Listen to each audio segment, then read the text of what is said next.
Bom dia, vamos começar agora a nossa aula de desenho urbanístico. Hoje, como vocês sabem, eu trouxe uma arquiteta convidada para conversar com vocês, que é Raíssa, já está aqui na sala. Ela é arquiteta e ela é mestre em desenho urbano e vai falar um pouquinho com vocês sobre a história de vida dela, vai falar da experiência dela de ter morado fora por um período, né? Como foi isso para ela, como foi conviver com outra cultura durante um determinado período de tempo e também tirar algumas dúvidas de vocês, tá certo? Então, aproveitem e perguntem. Oi, gente, bom dia. Yane já fez toda a apresentação aí, então vou pular essa parte. Eu acho que é mais ou menos isso. Eu vou falar um pouco, né, da minha trajetória como urbanista, que não findou, né, sempre, assim, é uma construção que vai acontecendo ao longo do tempo, ao longo dos anos, e eu estou nessa construção ainda. E é um caminho, não quer dizer que é o melhor caminho e nem o único caminho, mas eu acho que dá para a gente discutir algumas coisas a partir disso. Eu vou botar aqui, vou compartilhar a tela, certo? Deixa eu ver aqui se eu consigo. Chegou aí? Vocês estão vendo? Pegando. Gente? Eu tô vendo. Sim, Tá sim, tô vendo. Dá pra Chegou ver, tudo. dá. Pronto, certo. Então, né? De onde eu parti? Eu não sei quantos de vocês, né, conhecem Recife, mas Recife, a região metropolitana de Recife, né, tem Recife, capital, e algumas outras cidades, né, algumas mais próximas, outras mais distantes, enfim. E aí, eu morava nessa época em Camaragibe. Na verdade, morava até ontem, praticamente, em Camaragibe, né? E aí, isso influenciou muito, né? Porque eu acho que de onde a gente parte tem uma importância, uma relevância muito grande nos nossos caminhos, né? Então, partir de uma cidade periférica, que não era a capital, né? Sendo uma mulher e uma mulher periférica, né? E aí, como é que isso impactou, né? E aí, eu também não sabia, não tinha essa vivência, não tinha pessoas, tantas pessoas formadas ao meu redor, então eu fiquei muito em dúvida se eu faria arquitetura ou design, né? Porque, na verdade, eu escolhi a arquitetura por conta de interiores, de arquitetura de interiores. E aí fiquei nessa dúvida e tal, e fui instruída a fazer arquitetura. Aí, vamos lá. Quando a gente começou o curso, né, a gente estuda tanto arquitetura quanto urbanismo, enfim, essas duas coisas juntas, e aí eu comecei a abrir um pouco minha visão sobre o que é a cidade, né, o que é o estudo da cidade, o que é que o estudo da cidade, o que é que a gente precisa estudar, né, o que é que está incluso, né, no urbanismo, né? E comecei a perceber e a me questionar muito. Primeiro, eu gostei muito, assim, eu entrei por conta de interiores, mas eu gostei muito da parte de urbanismo, né? Comecei a ver que, para mim, aquilo fazia mais sentido. Por quê? Porque, assim, não é que eu ache ruim a carreira de arquiteto de interiores, nem nada. Eu, inclusive, faço projetos de interiores. Mas, para mim, eu comecei a ver que fazia mais sentido para mim trabalhar com urbanismo, porque trabalhava com a sociedade, né? Trabalhava com todo mundo. Porque a arquitetura é uma profissão muito elitista, né? Então, eu comecei a perceber que fazia mais sentido para mim, enquanto mulher periférica, né? Que nasci em uma classe social baixa, fazia mais sentido para mim escolher esse caminho, né? Em que poderia trabalhar com pessoas que tivessem todas as realidades, né? Não só pessoas de renda alta, enfim. E aí, o que é que acontece? Como é que foi essa aproximação, né, com o urbanismo? Eu comecei fazendo é uma pesquisa, né, de iniciação científica, num grupo de estudos sobre o mercado fundiário e imobiliário, né, que tem na UFPE.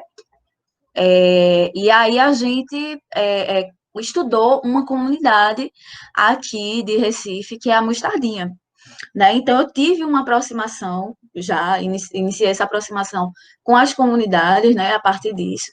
E aí tive, então, contatos, primeiros contatos com livros e discussões sobre esse assunto, sabe? Então, a gente estudava muito o mercado informal lá desse bairro, né, que é muito diferente do mercado formal. Como é que as pessoas moram, como é que as pessoas dão um jeito de morar, né? E isso tem muito a ver com aluguel. Isso tem muito a ver com, dentro de uma comunidade, com as relações entre as pessoas, entre parentes, entre amigos, enfim. E aí foi a primeira coisa, né? Depois disso, eu trabalhei numa empresa, né, em que eu tive a oportunidade de trabalhar principalmente com um projeto de reforma do Centro de Convenções de Pernambuco. Não sei se alguém conhece, mas é um grande equipamento realmente, com teatro, com pavilhão de exposições, enfim, aqui de Recife, Olinda, né? E aí, nesse momento, eu tive realmente a oportunidade de trabalhar na prática com a cidade e com grandes equipamentos urbanos e entender mais ou menos como é que esses equipamentos eles têm uma influência dentro da cidade, né? Depois disso aconteceu o divisor de águas, né? O intercâmbio.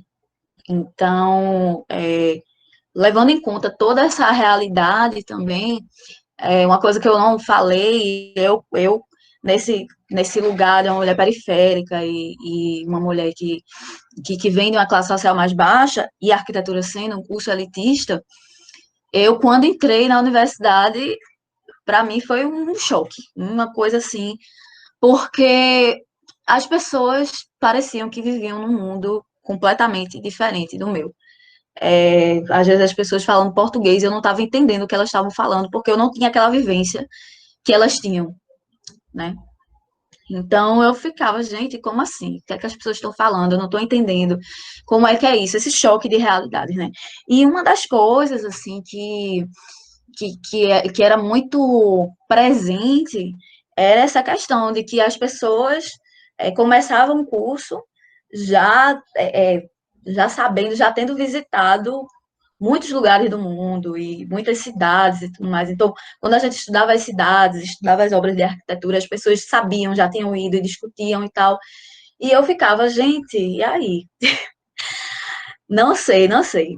E aí, essa coisa do intercâmbio também foi uma coisa que dentro desse contexto, eu não tinha perspectiva nenhuma de fazer intercâmbio, porque eu não tinha dinheiro para pagar. E na época era muito caro fazer. Hoje em dia ainda é caro, né? Era muito caro fazer, mas até que surgiu o programa Ciências Sem Fronteiras, né, que foi muito bom e levou muita gente de várias classes sociais que não teriam condições, né, de pagar um intercâmbio pelas vias tradicionais, digamos assim. E aí eu consegui fazer intercâmbio, né, com tudo pago, o que seria a única maneira realmente de fazer. E aí eu fui para Roma, né, fui para a Itália. E foi uma grande oportunidade nesse momento de reafirmar essa minha escolha como urbanista, né? Foi muito interessante ter essa vivência de outra cidade, né? Para questionar sobre a minha própria cidade, sobre o meu próprio estado, sobre o meu próprio país. Então, assim, da maneira como a gente vê as cidades, né? E Roma, quando a gente começa a estudar a história da cidade, a gente começa a estudar por Grécia e Roma, né? Então é como se Roma fosse um pouco o berço, né, urbano assim. Então foi muito interessante para eu entender um pouco mais o que é essa cidade, né, nesse contexto da história ocidental. Então, aí, uma das coisas que eu fiquei pensando muito e que não é que varie muito, mas as pessoas têm uma outra, em cada povo tem uma cultura, e a partir dessa cultura é que esse povo vê o que é o conhecimento científico, né? É diferente a forma como se pesquisa, a forma como se vê o mundo, e a forma como o pesquisador ele conduz a pesquisa tem muito a ver com a sua própria visão de mundo, né? Com as suas ideias, suas crenças.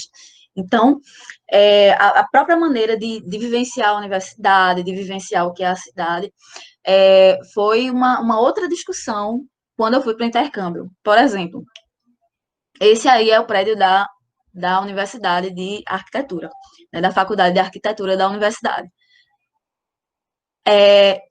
Eu arrisco dizer que muito dificilmente a gente teria uma faculdade como essa em Pernambuco, por exemplo, porque não por nada, mas é porque a gente tem uma outra ideia do que seria o ideal, um edifício ideal, o lugar ideal da cidade, né? Então, vocês estão vendo todas essas ferragens e tudo mais. Esse prédio era o antigo matadouro da cidade e virou a Faculdade de Arquitetura. Então, é uma coisa bem diferente para a gente, né? Então, é exatamente isso, é uma outra visão do que é um edifício e do que é a cidade, né?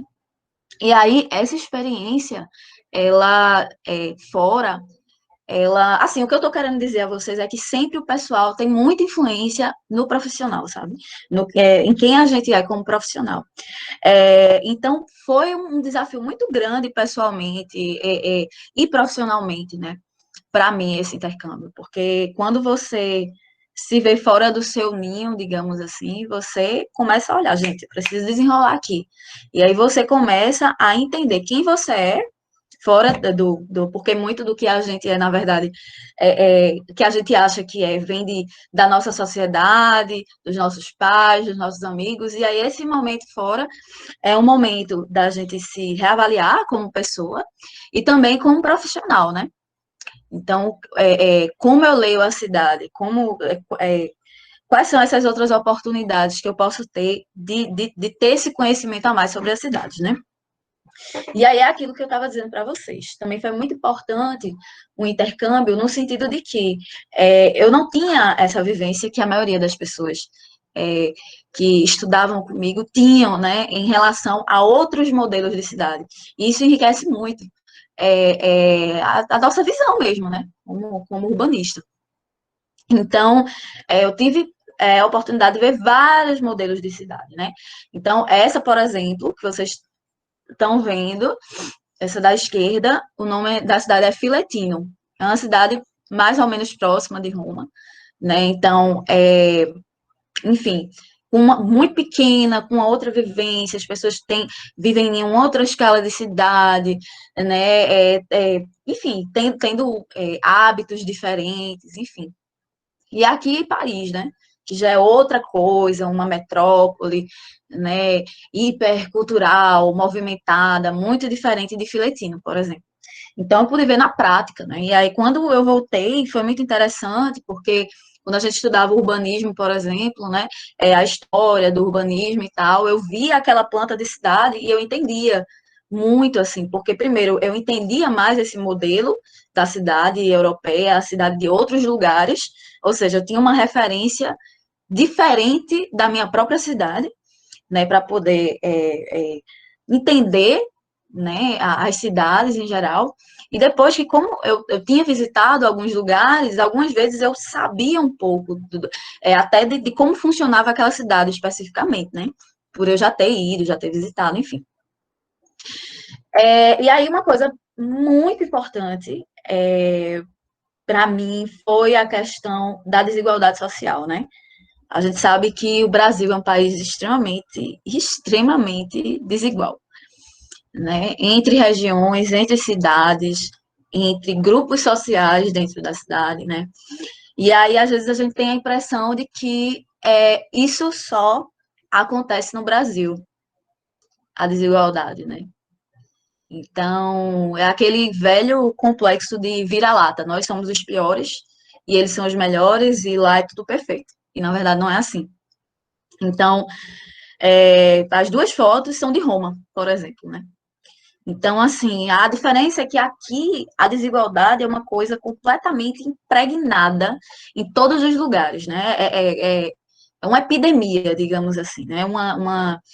É uma coisa, assim, que realmente a gente, assim, faz parte, está entranhada realmente dentro da sociedade. E em outros países, né? E o Brasil realmente é um dos países mais desiguais do mundo, com cidades mais desiguais, né? Porque tudo que é social também afeta toda a estrutura da cidade. É, é, é, então, assim, lá em outros países, a questão da desigualdade existe, mas acontece de uma forma diferente, né? De uma maneira menos endêmica, digamos assim, né? Então, de uma maneira acontece, mas de uma maneira um pouco mais pontual. Então, por exemplo, em Roma, essas casas que vocês estão vendo, de papelão, enfim, elas são de imigrantes, né? São de imigrantes curdos, do Kurdistão. Então, a maioria das pessoas que vivem numa situação de vulnerabilidade lá são imigrantes, né? Não são pessoas do próprio país, porque no país existe todo um auxílio para as pessoas italianos que vivem a questão da vulnerabilidade, mas não todos também, né? Então, mais uma vez, a partir desse olhar a cidade, olhar Roma, enfim, eu comecei, e a partir desse olhar sobre a desigualdade, né, social, que interfere na desigualdade, que se reflete na desigualdade da cidade, eu comecei a me questionar, mas o que é que significa cidade? O que é que significa cidade para mim? O que é que significa a cidade para os romanos, para os italianos? O que é que significa cidade para um brasileiro, uma brasileira? Né? O que é a cidade, né, na vida da gente? E, assim, para quem é essa cidade, né? Para quem é a cidade em um país desenvolvido, para quem é a cidade em um país em desenvolvimento, para quem é a cidade? Assim, as cidades do mundo, para quem elas são feitas, né? E aí eu comecei a perceber que, além da questão física da cidade, do que está construído, das ruas, dos edifícios, tudo aquilo tem uma base que não é só física, é econômica, é social, mas também é afetiva das pessoas com a cidade, também é simbólica, também é subjetiva, né? Então, não é só de objetividade, do físico e de tudo mais que a cidade é construída. Talvez bem mais daquilo que não é físico, daquilo que é afetivo e subjetivo e social. Então, eu tive um pouco a oportunidade de... Deixa eu ver que horas são, porque eu falo demais. Eu tive um pouco a oportunidade de pensar, nesse momento, né, em que eu estava lá nessa universidade, pensar um pouco sobre esse lado mais afetivo e mais subjetivo da cidade, né? Um lado inconsciente da cidade, né? Então, a gente pensou um pouco sobre isso a partir do caminhar, né? O caminhar como uma maneira de viver a cidade para além do que é físico e objetivo, né? O caminhar como caminhar mesmo, de caminhar, como uma forma de viver a cidade de outras formas, que não aquela forma mais usual, né, que a gente vê. Então, se der tempo, eu vou mostrar umas partes de um vídeo sobre esse experimento que a gente fez. A ideia era a gente entender o que significava o inconsciente de um bairro tradicional de Roma, né, que é o Testaccio, que era, por acaso, o bairro da própria faculdade de arquitetura. E, assim, vários experimentos, várias intervenções que a gente fez, né? Essa daqui, por exemplo, foi a primeira intervenção, né? Que a gente fez na praça central desse bairro. Bom, e aí retornando, né? Eu acho que a base de toda mudança é o questionamento. E aí, a partir de tudo isso que eu tinha visto, eu comecei a realmente pensar e questionar mais ainda a minha vida pessoal e a minha vida profissional, né? A questionar essa questão da cidade, questionar a questão do urbanismo,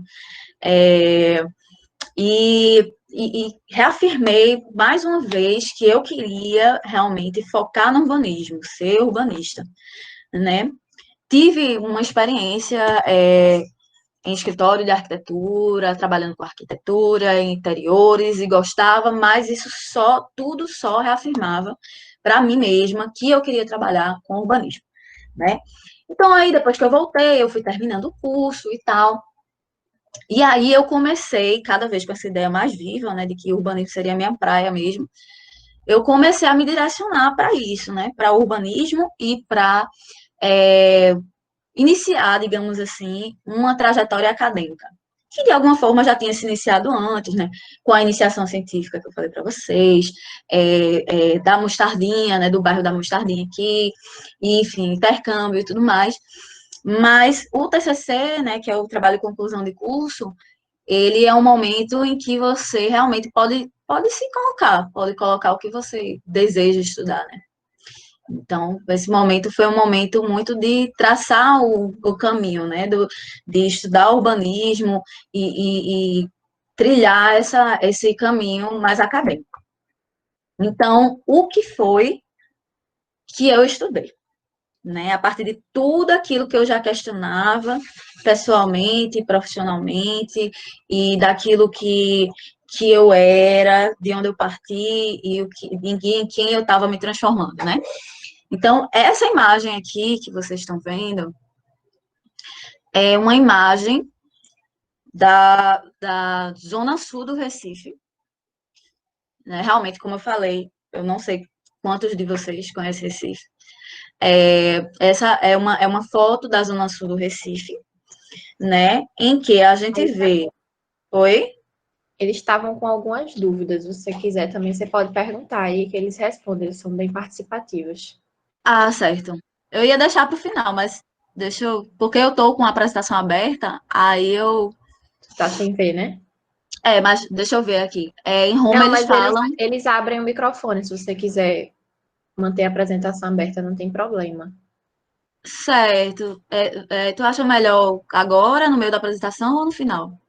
Não, eu tô dizendo assim, se você quiser perguntar assim, quem conhece, aí eles respondem. Se Ah, conhece ou sim. não, entendeu? Aí as Certo. perguntas eles podem anotar para o final. Pronto. Eu acho que fica mais organizado assim. Pronto. Pronto. Eles falam italiano em Roma. É, Vamos lá. Gente, então, assim, essa é uma imagem, né, da Zona Sul, do Recife.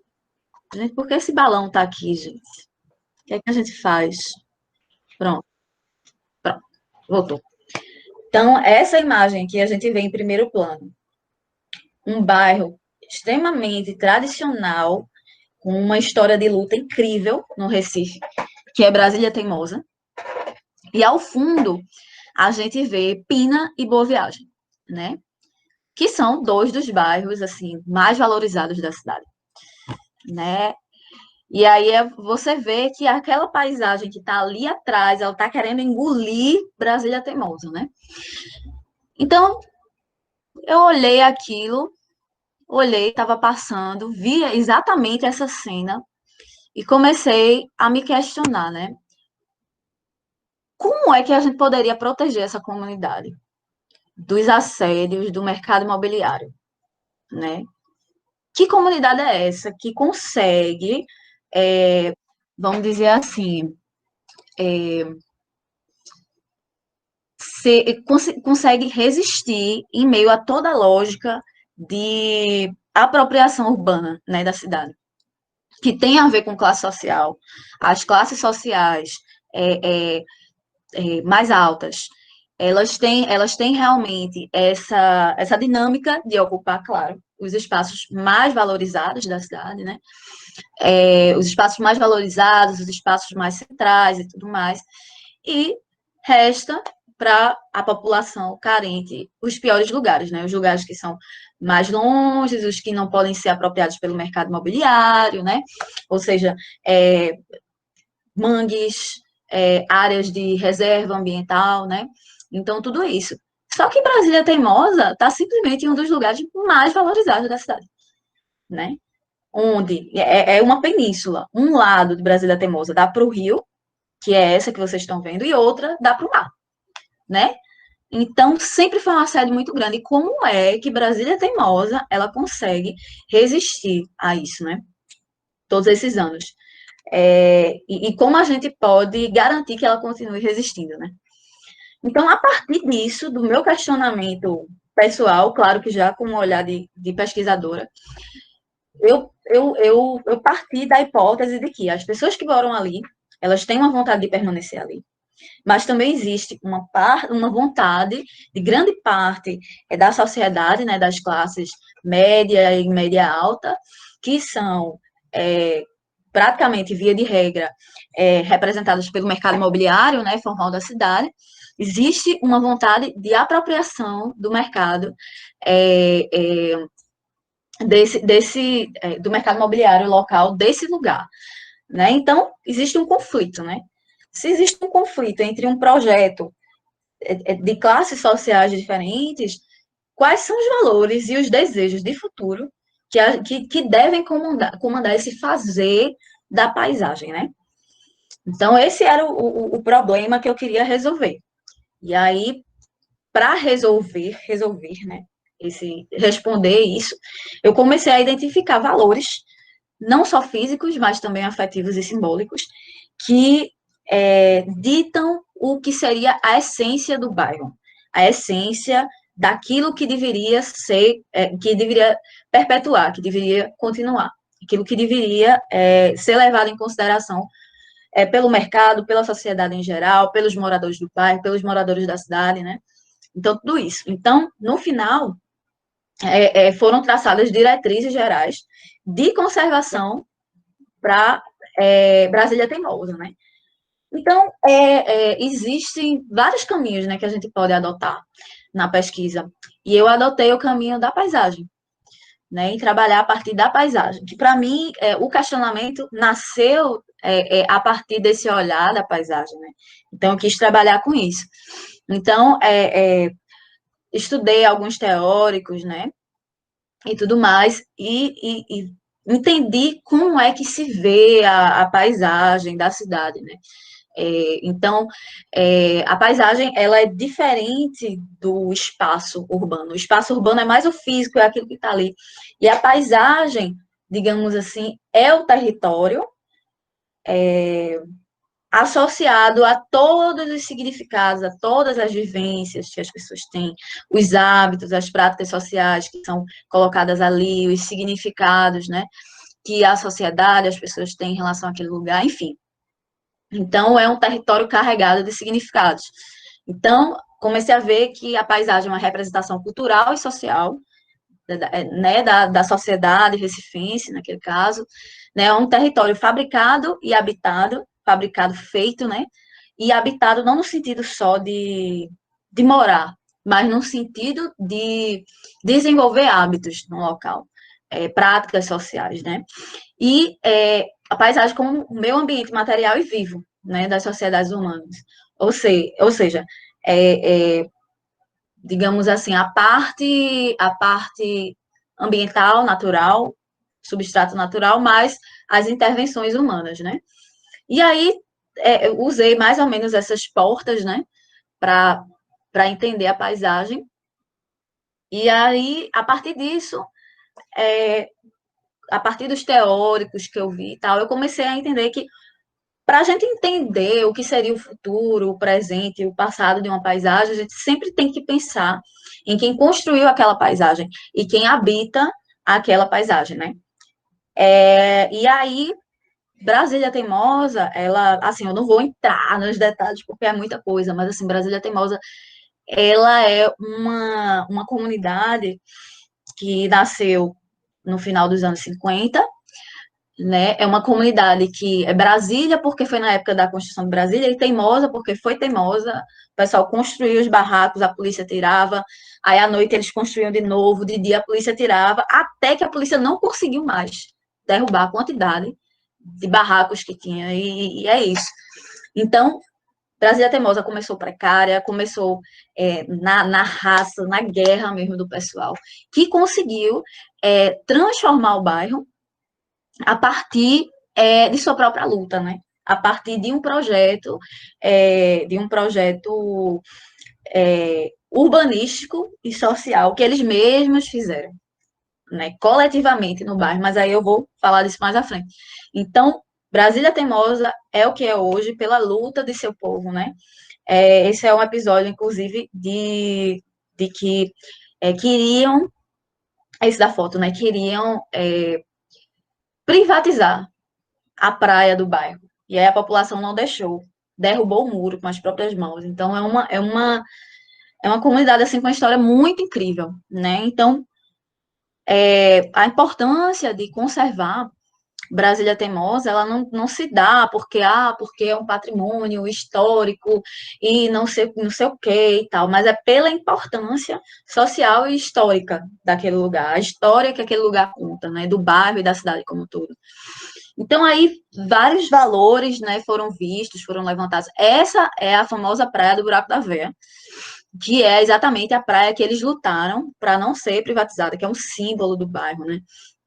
Então, comecei a ver várias coisas físicas e afetivas e subjetivas que dão a cara do bairro, né? A essência do bairro.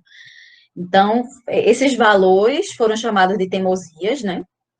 E aí foram identificados vários, assim, a teimosia das rochas, porque existe um arrecife desde o início da história do bairro, que vai do final do bairro até o início, né? Teimosia dos banhos salgados, que as pessoas usam muito, muito, muito essa praia do Buraco da Fé, é um símbolo da comunidade, e tomam um banho de choque, que eles falam, que é na mureta de contenção do mar, o mar bate e aí molha, e eles tomam banho naquele choque das águas, né? Teimosia da celebração das águas, que na verdade é a celebração que vai além do banho, né? É um bairro que ele vive muito as suas orlas, né? Tanto a do rio quanto a do mar. Né, com bares, com conversa, é o pessoal conversando, jogando futebol, brincando, tomando cerveja, tomando caldinho, tomando banho de mar, pegando bronze, então tudo isso, em muitos comércios, né, ali. Então, existe no bairro também, foi visto que existe uma teimosia da subsistência pelas águas. Essa subsistência que não é só física, ou seja, eu vou tirar meu ganha-pão dali, né, porque, enfim, o bairro do Brasília Teimosa tem uma característica de ter se originado de uma comunidade de pescadores e tudo mais, então essa questão das águas é muito importante. Então, a teimosia pesqueira, né, ou seja, essa questão da comunidade continua pescando, né, mas essa subsistência ela é também afetiva, porque essa coisa do pescar não é só mais para vender, para ter grana, é para realmente também sobreviver afetivamente, digamos assim. A partir da pesca veio a teimosia gastronômica, né? Porque a partir da pesca foi formado todo um mercado gastronômico dentro de Brasília Teimosa, que originou o burburinho comercial que existe hoje em Brasília Teimosa, né? Que é autossuficiente, tem de tudo lá dentro, de tudo. Né? E aí, a gente também tem que Brasília Teimosa é um bairro extremamente vivenciado, em que muito raramente a gente tem muros separando a casa da rua, né? Então, ou do mar mesmo, né? As casas, vocês podem ver, as casas elas dão para a rua, né? E existe uma teimosia da convivência também de um bairro que é 24 horas vivo, 24 horas funcionando, e em que as pessoas têm uma relação de vizinhança, né? Que às vezes na cidade grande não existe mais, de você pedir um pacote de açúcar, um pacote de farinha na vizinha, e sentar para conversar, tomar um cafezinho na calçada, né? E aí uma união muito grande, porque aquele bairro, ele foi construído e conquistado coletivamente. Então, é uma luta coletiva em que as pessoas se identificam com o bairro e se identificam umas com as outras, né? E a teimosia da simplicidade, de que toda a escala desses prédios, das ruas, de tudo que acontece em Brasília Teimosa é muito diferente do que acontece nos bairros vizinhos, né? Nos bairros de Boa Viagem Pina, onde tem a questão do mercado imobiliário, do arranha-céu, enfim, dos grandes equipamentos, grandes mercados, grandes vias, uma grande orla, né? Então, Brasília Teimosa, ela é grande dentro da sua simplicidade, né? Então, aí, tudo em Brasília, aí foi, a conclusão é que tudo em Brasília Teimosa acontece a partir das águas, né? As águas dão um ritmo do bairro, né? O ritmo social, econômico, enfim, do bairro, né? E que Brasília Teimosa realmente seria um exemplo, né, de como a gente construir territórios vivenciados, territórios e paisagens vivenciadas na cidade. Ao invés de paisagens que só não significam nada, vou botar um prédio aqui que não tem nada a ver com nada, com a história de ninguém, vou expulsar esse pessoal e é isso, né? Então, bem resumindo, viu, gente? Bem resumindo mesmo. Então, foi mais ou menos isso. Então, foi um trabalho que me abriu muitas portas para muitas coisas, né? Academicamente, e pessoalmente, e profissionalmente, enfim. Aí, terminei o curso. Aí, no que eu terminei o curso, na minha vida pessoal, eu comecei a fazer arte, comecei a fazer teatro, né?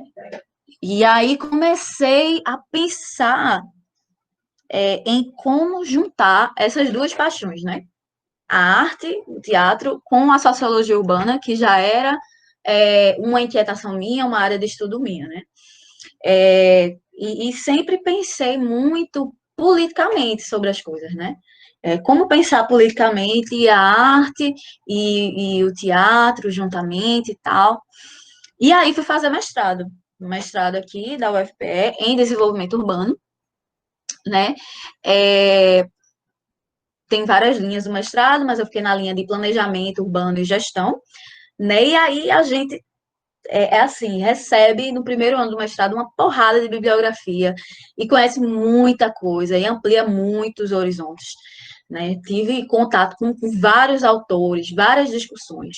E a partir disso, e a partir de toda essa minha vivência pessoal, profissional, inquietações pessoais e profissionais, e toda essa trajetória que eu estava trilhando, o meu trabalho, a minha dissertação, foi exatamente em relação como é que se dá esse empoderamento social para que as pessoas conquistem a cidade, né? Tenham direito à cidade, que é um direito que vai além do morar, o direito de viver a cidade, de ter um espaço na cidade, né? De viver de uma maneira plena a cidade, e não de qualquer forma, do jeito que querem que a gente viva, né?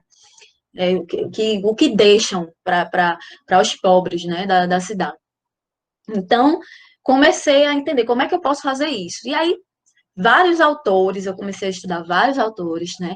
E aí, o mote do trabalho era mais ou menos a arte, o teatro, o empoderamento social, o direito à cidade e Brasília Teimosa. Porque eu voltei para Brasília Teimosa porque eu comecei a lembrar que toda a história de luta de Brasília Teimosa pelo seu bairro foi, assim, permeada pela arte e pelo teatro, né? Então, eu disse, pronto, aqui eu me achei, né? Então, aquele projeto que eu falei para vocês, que eles próprios construíram, né, naquela época, na década de 79 a 89, né, que foi a duração do projeto, teve esse auxílio, né, da arte no meio dessa luta. Então, alguns pontos que estavam bem claros, né? De que todo esse sistema mundial e capitalista em que o mundo inteiro vive, ele é perverso em muitos pontos, né? Porque gera toda essa desigualdade social e essa diferença de direitos. Parece que para você ter direitos básicos, mínimos, humanos, você precisa ter dinheiro, ter poder político. né? Isso gera toda uma desigualdade social que é disfarçada com o discurso de que, porque as pessoas que moram na favela, as pessoas pobres, as pessoas isso e aquilo, elas são assim porque elas querem, porque elas não se esforçaram, né? Então, é mais ou menos isso, né? Todo esse contexto social, ele é apagado, né? Essas injustiças sociais, ele é apagado, e isso é muito, muito cômodo para quem está no topo, né? Porque não precisa se preocupar, eu estou no topo, estou melhor do que todo mundo, estou bem, e vou jogar essa desculpa aí para todo mundo achar que é isso mesmo. E aí, o que é o empoderamento nesse caso, né? Na luta pelo direito à cidade? Seria exatamente você se enxergar como um ser social e entender qual é a sua posição dentro da sociedade, qual é a sua posição dentro da cidade, como pessoa, como classe social, como grupo, como bairro, né? E aí, como se dá esse empoderamento? A partir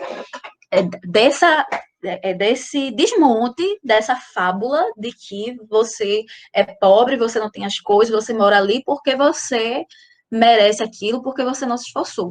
Então, é ver toda essa questão social, onde você está socialmente, e entender que, para desmontar esse sistema, você precisa lutar. Ou seja, refletir sobre, entender o que está acontecendo e lutar, ir para a prática, né? Então, a arte, ela vem aí, a arte e o teatro vem como motor desse empoderamento, né? A arte como instigadora da imaginação, né? Que trabalha com a imaginação, ela sai do pensamento comum e pode gerar toda uma reflexão e uma ação que é necessária ao empoderamento, né? Então, a minha pergunta era de que forma o teatro, na história do Brasília Teimosa, pode ter contribuído no processo de empoderamento da população, né? E aí o recorte foi exatamente esse período do projeto Teimosinho, que foi o projeto que eles construíram. Então, bem resumindo a história, principalmente na década de 70, eles tiveram várias tentativas de expulsão. Isso aqui era o que eles pensavam em fazer no bairro, vários arranha-céus e tirar o pessoal todo. E aí a população foi desafiada a fazer um projeto. Né? Vocês não querem esses projetos, então façam vocês. E eles aceitaram e fizeram o projeto. Então, sempre com a liderança do Conselho de Moradores, né, a igreja, na época, a igreja de Dom Helder, né, que tinha uma filosofia baseada na teologia da libertação, que já é outra história, né, que era muito progressista nesse sentido, estava junto com o povo, com os oprimidos, né, e aí é isso. Então, nesse período, aconteceu uma revolução urbana dos de baixo, como é o termo que Milton Santos ele usa, esse autor, né. Então, aconteceu essa subversão, né? Então, esse empoderamento e de dizer, não, daqui eu não saio, porque eu sei o que está acontecendo, eu entendo e eu vou lutar para que isso mude. Então, eles criaram vários mecanismos, assim, criaram representantes por rua e vizinhança, né, com os setores do bairro, fizeram assembleias, reuniões, comícios relâmpago. O Conselho de Moradores tinha as eleições extremamente importantes. Eles conseguiram uma cobertura midiática para chamar a atenção da sociedade muito grande, fizeram plebiscitos, tinham comissões representativas dos temas da sociedade, faziam pesquisas socioeconômicas e de opinião no bairro, né? Atos, passeatas, boicotes, pedágios. Eles tinham um jornal interno, que era tipo um jornal de charges, também para informar as pessoas sobre o que estava acontecendo no bairro, o que é que precisava, que luta era essa, né, que eles estavam vivendo. Então, a mídia em geral, como eu falei também, estavam dentro desse contexto. Eles usavam muito a música, né, nessa luta, e o teatro também, como esse motor da reflexão e da discussão. Né? Então, esse teatro era um teatro de rua, baseado em 3 grupos, né, diferentes, o Teimosinho mais um, e o Mamulengo Acorda Povo, né, que eles tinham essa temática política mesmo, né, de falar sobre o projeto Teimosinho, que era esse projeto que eles estavam construindo, sobre os problemas sociais em geral e os problemas do bairro, falar das vivências e das problemáticas da sociedade, né, e da comunidade. Então, tratar dos moradores ali na cena. Então, os moradores, eles têm a oportunidade de se ver na cena e refletir sobre a própria realidade, né? E aí era um teatro amador, onde todos são atores, todo mundo podia ser ator. né? Então, era feito na rua, de uma maneira simples, em que a mensagem era muito mais importante do que a estética, por exemplo, né? Eles usavam muito as músicas, né? Usavam todo esse processo de conscientização, né? Da reflexão e da prática da luta, né? Falavam desses atores sociais, o que é o empreiteiro, o que é a imobiliária, o que é o mercado, o que é a população, né? Usavam humor para envolver a plateia e a plateia participava também. Então, tiveram várias peças, várias esquetes em relação a isso, né? E aí, todo esse processo, ele gerou exatamente essa construção, foi fundamental para essa construção desse processo de empoderamento no bairro, né? Então, meio que de espectadores do teatro, eles viraram espectatores, que é um termo utilizado por Augusto Boal, que é um teórico, né, do teatro político. Então, o espectador, ele não é só o espectador, ele é aquele que atua também, né? O palco é um ensaio para a vida, digamos assim. Então, existia um grande engajamento, né? Um grande engajamento, e o teatro estava intimamente ligado com o conselho, né? Então, o que é que aconteceu? O fim dos grupos foi mais ou menos em meados da década de 90, né? Originou alguns outros grupos, mas o término desses grupos coincide com o que eu chamei de queda dessa revolução teimosa, né? Então, por quê? Porque, enfim, aí aqui a gente tem que, a partir do teatro, todo dia, as pessoas estavam acostumadas a pensar sobre o bairro, a pensar sobre o seu papel político e social, né? As pessoas deixavam a televisão para ir ver o teatro, né? Eram acostumadas a desmontar essa mentira de que eles mereciam estar naquele lugar e que eles não poderiam lutar, né? Então, era uma maneira de estimular a imaginação, de fazer a população imaginar outras realidades, né? E de se ver não como pessoas individuais, mas como uma classe que é oprimida e que precisa lutar para sair dessa condição, né? Então, deixava muito, muito explícito a questão da luta de classes no urbano, né? Quem é que ocupa as áreas? É a luta de classes, né? Então, quem ocupa essas áreas, as mais valorizadas? Quem ocupa as menos valorizadas? Como é que a gente luta em relação a isso, né? E aí, colocando o bairro em um contexto sociopolítico e econômico muito maior do que o próprio bairro em si, né? Porque o bairro estava dentro desse sistema, né? Que monta, que faz as cidades, né? E sempre assim, o teatro, como arte do coletivo também, incitando mudanças individuais a partir do coletivo. Então, meu passando à frente, aconteceu esse processo de empoderamento através da arte, através das discussões do bairro. E aí, depois disso, depois do projeto, o que é que aconteceu? O mercado imobiliário avança, avança e avança em cima do Brasília Teimosa. Tentam construir um hotel, que é esse aqui, imenso, que vejam só a diferença de escala de um prédio desse. Assim, realmente, esse prédio aqui, que foi construído na entrada da comunidade, que está mais ou menos por aqui, e o projeto Novo Recife, que eu não sei se vocês já ouviram falar, que é um projeto que fica aqui, ó. A comunidade está aqui e é aqui, ó. Fica bem aqui. De arranha-céus, enfim. Então, o que é que acontece hoje? A partir de algumas resistências dos grupos, inclusive grupos originários do grupo de teatro, hoje, Brasília Teimosa, ela está frágil, né? Ela ainda continua irregular, e hoje existe uma desarticulação política muito grande, existe um adensamento, assim, irregular, né, que vai contra as regras, né? Um mercado clandestino, porque, em tese, eles não podem vender as casas, porque eles são uma zona especial de interesse social, uma vez. Então, eles não podem vender a casa, mas o mercado já por trás já compra a casa com um valor muito mais alto do que o que a casa vale realmente. Esse processo de reflexão e de ação, do empoderamento, não existe mais, porque não existem os grupos de teatro, não existem as discussões, né? O conselho, que antes era forte, hoje em dia é impotente, existiu a corrupção de líderes, né, importantes da época, o povo não conhece mais a sua história, né, é muito importante para a gente saber para onde a gente vai e saber quem para saber para onde a gente vai e quem a gente é, saber de onde a gente partiu. E aí, isso meio que às vezes não existe. Então, o bairro, ele tem orgulho de ser Brasília Teimosa. Brasília Teimosa carrega um orgulho. Os moradores têm uma identificação com o bairro, mas não veem claramente os perigos que eles correm e a necessidade de lutar, né? Então, mas existem ainda faíscas de revolução, de onde o bairro ele pode tirar suas forças e realmente retomar esse processo de luta, né? A partir daqueles que fizeram, vivenciaram o teatro, das instituições sociais que fazem esse trabalho empoderador na comunidade, das lideranças, de grupos, instituições realmente comprometidas com o bairro, né? E principalmente em relação àqueles que se sentem pertencentes e identificados, né? Com Brasília Teimosa. Aí, bem concluindo, que eu sei que eu estou quase no final do meu tempo, eu acho que, assim, como eu falei no início, né?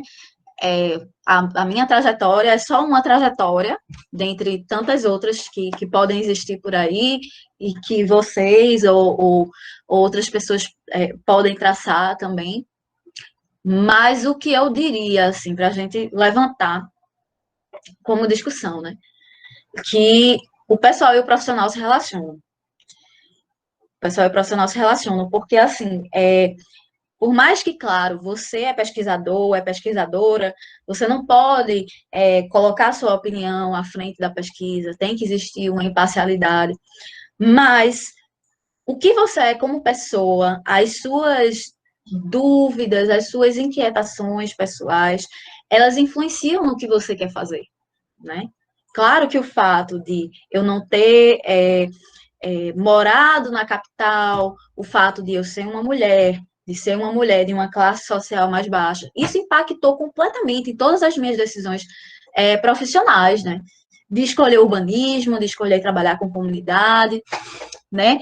Então, é isso. Geralmente, o que você faz está relacionado com sua história de vida, como foi comigo.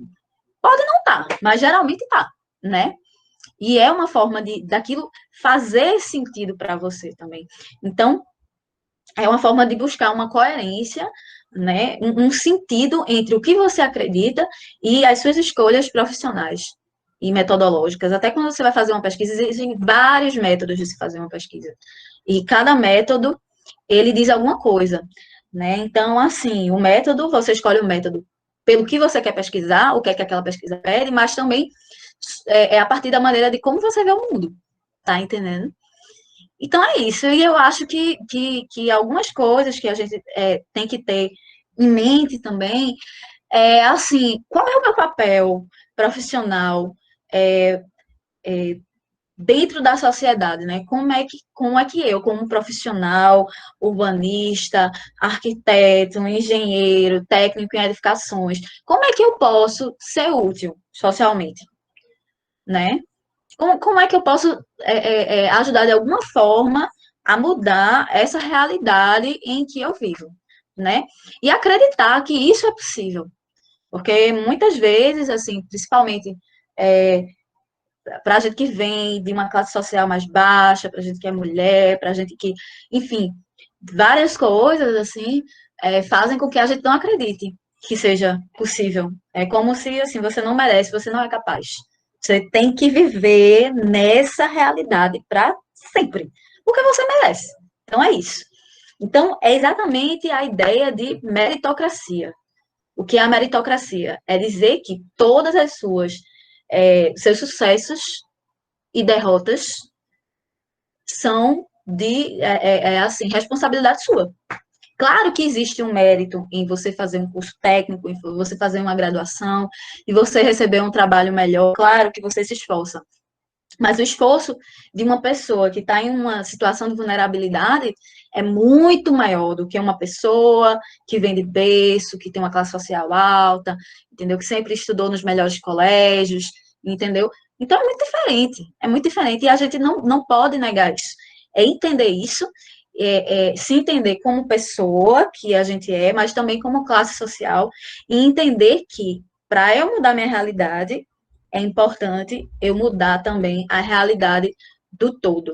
Tentar mudar um pouco essa realidade do todo, né? Da minha classe social, da minha cidade, do meu país, e é isso. Eu acho que isso é importante, é importante. É isso, gente. Acho que é isso.